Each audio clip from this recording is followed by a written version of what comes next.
Yo guys, it's slyroh. You already know that today we are back reading some more Danganronpa Zero. Today we are going to be reading chapter 15, which is going to be a very short chapter, but that is all to lead up to the very, very long final chapter, chapter 16. So this should be a pretty short video, and I'm looking forward to seeing what exactly is going to go on. I mean, in the last chapter was essentially we see Kirigiri wanting to investigate by confronting a chairman person directly, but then when she's about to talk to him, a bunch of desks come flying out of the sky and crush him. Although I think his body's not there. We see Junko tasing some people, killing some people, something, and that's basically it. So that's just sort of the setup, and we'll see kind of exactly where we go from here. Maybe Kirigiri and Junko sort of come face to face in some way. I have no idea. But let's go ahead and find out. So, chapter 15, let's go ahead.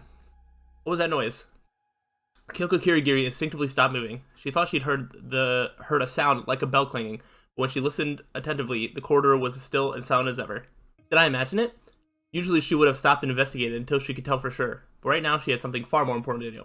And so she took off quickly toward her destination. Kyoko walked briskly down a corridor of Host Peak Academy's staff building, a place students are normally forbidden to enter. The sound of her footsteps echoed coldly through the dim corridor. There was no sign of people in the staff building this late at night. She hadn't passed anyone on the way here, and she most likely wouldn't pass anyone going forward. She reached her destination in no time at all. A plaque reading Headmaster's office adorned the door in front of her eyes. Kyoko glared at it for a moment and then pushed the door open without knocking. You're already here. That was fast, said Jin Kirigiri, who was sitting at a desk deep inside the office. He was smiling. Kyoko surveyed the room quickly, as was her habit when entering an unfamiliar place. Her first and only impression was, it's dirty. Cardboard boxes and documents were piled everywhere without rhyme or reason. I've been too busy since we moved here, so I haven't had time to put things in order, said Kirigiri, having noticed where Kyoko was looking. Alright, so they're referring to Kirigiri as the headmaster and Kyoko as, Kyoko Kirigiri, the girl that we know. Although we know a little bit about Jin Kirigiri, I think, just by mention and whatnot. Nevertheless, Kyoko's reply was surely and indifferent. She moved straight on to the subject at hand, indicating no interest in small talk. I just came from meeting a member of the steering committee, but someone got in our way. Kirigiri was about to say something in surprise, but Kyoko quickly continued, as if to say it was not yet time for such a reaction. He was killed in front of my eyes. Killed? But his body disappeared soon after that. Disappeared? Despite only managing to repeat her words, Kirigiri's face grew deeply concerned. Nevertheless, Kyoko didn't seem to take notice and continued speaking in the same indifferent tone. Don't you think that's strange? They killed him as if trying to show off in front of me, and then they took the body away like they wanted to hide it. They wanted to show off. What purpose does hiding the body serve? I have a bad feeling about this. Kyoko seemed to be getting more and more passionate as she went on and spoke faster and faster. Furthermore, didn't another committee member go missing yesterday? He may also be in danger. We should find a way to contact and warn him. No, not just him. The whole committee is also... Wait a moment. Kirigiri couldn't take it anymore and rose up from the chair. Are you sure he was dead? I mean, they didn't see the body, so you can't confirm it. Kyoko said nothing, but her grim face was all the answer he needed. Kirigiri felt an intense feeling of exhaustion taking over his body and sank back into his chair. Why would such a thing... Although, I'm pretty sure the text specifically said that she saw the desk, flatten him. And, I don't know, when people get flattened, I feel like they generally don't survive. Not that I have a ton of experience, it's just an educated guess. So, why would such a thing, here Kyoko letting out a long, slow sigh in response to his question. I'm not sure about the hiding, but I have a guess as to why he was killed. You do? Kirigiri slapped his hands on the desk and looked energized again. Tell me. Tell me why? Watching him, Kyoko felt a sense of disappointment washing over her. Sorry, I distracted myself so bad. Her emotion was reflected in her eyes, which seemed to be asking why he couldn't even figure that out on his own. Worse, he didn't even notice that. Please, tell me. Kyoko sighed another deep sigh and answered quietly. Making that big of a show when killing someone can only mean it's a warning, and if that's the case, killing a member of the steering committee is surely a response to that incident. Jin Kirigiri gulped loudly. So you know about that already? About the worst largest incident in Host Peak Academy's history? To a certain extent. Contrasting Kyoko's calm answer, Kirigiri's face turned sour. I see. He spat out and slowly leaned back in his chair. Then after blinking several times in an attempt to regain his composure, he asked her another question. Are you saying he was killed because we are covering up the existence of that incident? No, there's more to it than that. Kyoko shook her head lightly. The steering committee hasn't been covering up the existence of the incident. They've been hiding something else, something important. I think that's why he was killed. Kirigiri's expression turned thoughtful in an instant, then he whispered quietly, "Perhaps, is it because the committee knows the identity of the culprit and are harboring them?" Ooh. Kyoko's eyebrows raised slightly in reaction. You know about that? For the first time since she entered the room, her eyes met Kirigiri's. I never thought you knew about the culprit conspiracy. I didn't think you'd give me this job if you did. But I guess you're in on it after all. Her words carried a hit of anger. No, that's not it. Kirigiri shook his head, flustered. I was never told about the culprit or the plan to harbor them. The committee decided that all on their own. I didn't hear about it from them. I did my own little investigation. Kyoko's frown grew deeper. You did your own investigation? That's not that strange, is it? Kirigiri smiled a bitter smile. I can manage that much when my mind's on it, I mean. I do have the blood of a detective family running through my... Enough! Kyoko's voice suddenly rose. Kirigiri raised his head in surprise and found her glaring at him. She wasn't even trying to hide the anger boiling up inside her, and it was reflected in her eyes. She wasn't angry at her employee or her headmaster. She was angry at her detested father. Don't even dare joking about that. And that's why. I'm sorry. He had no choice but to apologize. That was thoughtless of me. He bowed his head deeply. His circumstances didn't matter. His own feelings didn't matter. From her point of view, he was simply a man who abandoned his family. That much was unquestionable. He didn't want to make any excuses. It's not like he could anyway. But perhaps someday he could at least convey his own feelings to her. No, those are just selfish thoughts.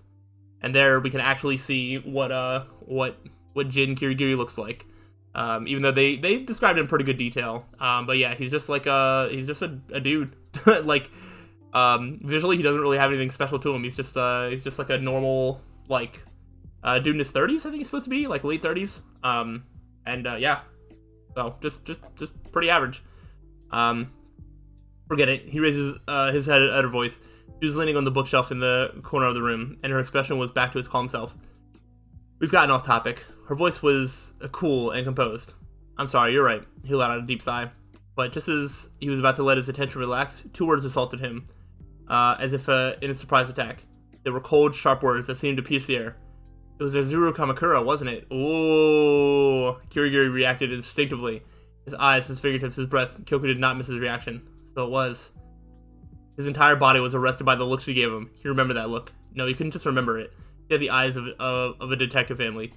The eyes he hated and feared. The eyes that could pierce anyone's inner thoughts, creep through their minds, and leave nothing unrevealed.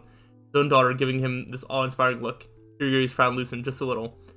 As expected from an heir to the Kirigiri family. Such outstanding talent. Something funny? Kyoko asked, watching his face as if taking him to task. No, I was just admiring you. The smile hasn't left Kirigiri's face. I instructed you to find Azuru Kamakura, and in such a short time, you not only discovered the existence of the worst largest incident in Hope's Academy's history, but also guessed correctly that Azuru Kamakura was responsible for it. That is amazing. He spoke fast in excitement. Well then, how about you tell me the rest? Who is Azuru Kamakura? I can't even tell if it's a man or a woman by that name alone. Kirigiri shook his head. I told you before, I can't tell you that. Smile disappeared from his face. So he's proud that she's finding out this information, but can't tell her about it, despite the fact that they're seemingly alone in this room and shouldn't have any problems discussing these things. I don't really get the arrangement of what exactly she's doing for him, or why he can't tell her.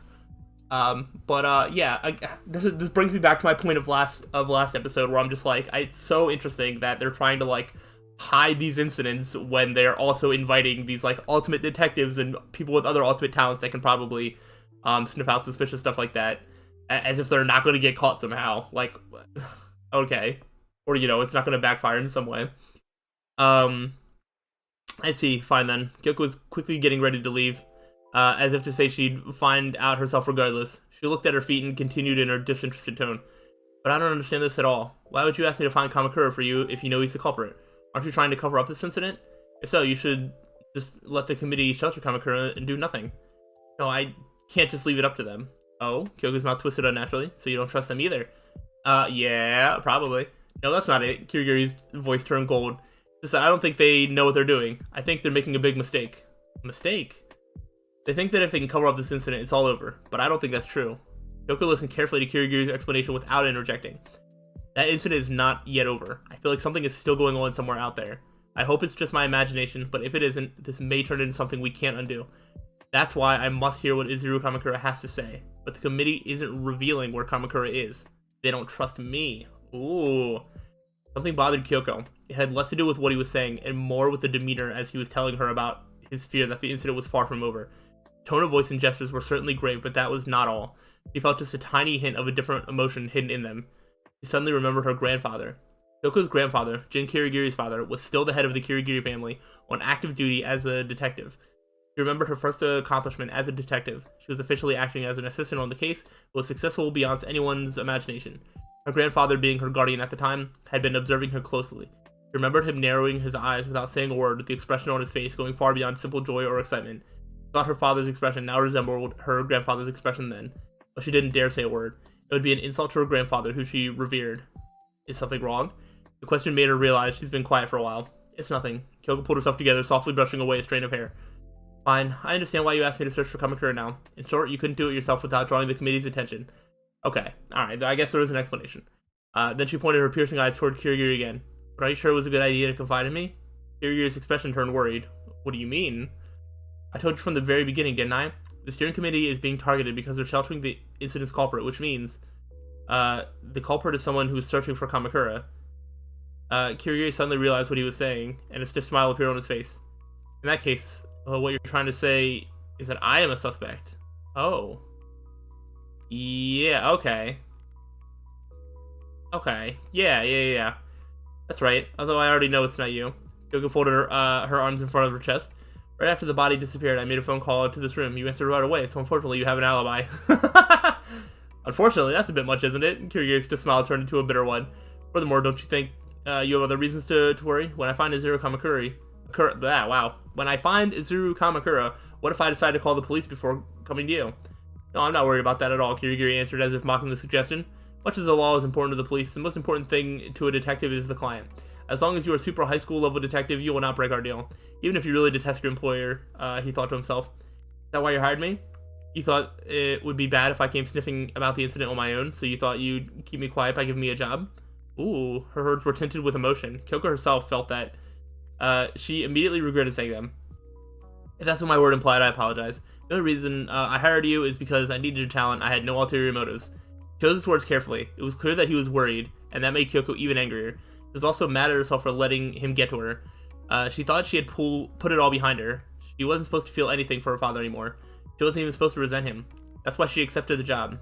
It was supposed to be just like any other case. Why was she choosing such sharp words every time she spoke? It was like, I'm a spoiled child looking for attention. I've had enough of this idle chatter, she said in a strange voice, trying to rid the thought from her head. In any case, we can't have any more victims. I think it's a good idea for you to warn the rest of the committee members. Tell them if they continue to harbor Izuru Kamakura, it's likely more people are going to end up dead. Yes, of course. They both knew the committee were unlikely to listen, but neither of them said it out loud. They both knew it would be useless to mention it. I'll be going now. Kyoko turned her back on Kirigiri without giving him another look. She was on her way to the door when an unexpected voice came from behind her back. This job turned out much more dangerous than I imagined. Kyoko stopped in her tracks. So, she turned her head back. I'm a detective, heir to the Kirigiri family. Oh, that's what you'd say. Kyoko sensed those words were leading to another unwanted emotion and started moving quickly to the door again. When she reached for the doorknob, her father spoke again behind her. The preparatory school's parade is growing more radical by the day. His voice was unusually tense. Still, the timing is too perfect. It can't be unrelated to that incident. What I'm trying to say is Kirigiri cleared his throat and changed his natural tone of voice. Be careful. It sounded like a father talking to his daughter before she went out for the evening. Nevertheless, Kyoko's reaction was a blunt one. That is to say, she didn't react at all. She just kept silent as she left the headmaster's office. After hearing the door close loudly, Kirigiri let out a deep sigh and leaned back into his chair, but his face showed a hint of a smile. That truly is one incredible talent she has. He whispered those words inside his heart, and the smile on his face grew wider. After leaving the headmaster's office, Kyoko walked through the corridors as fast as when she arrived. Her face was emotionless. Then, without changing her expression, she suddenly whispered, "You didn't have to say that. I know already." The whisper only she herself could hear soon vanished into the air, and then she herself vanished too, deep into the dark corridors. And that ends chapter 15. Okay, wow. So that was mostly just a confrontation between Kyoko and her father, the headmaster, Jin Kirigiri. And that was really good. That was really good.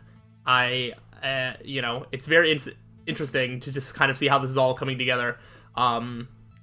this is also really interesting just because like I feel like some of that information is fresh in my mind in terms of how Izuru Kamakura is involved in like the incident. Just at least like the incident at the school.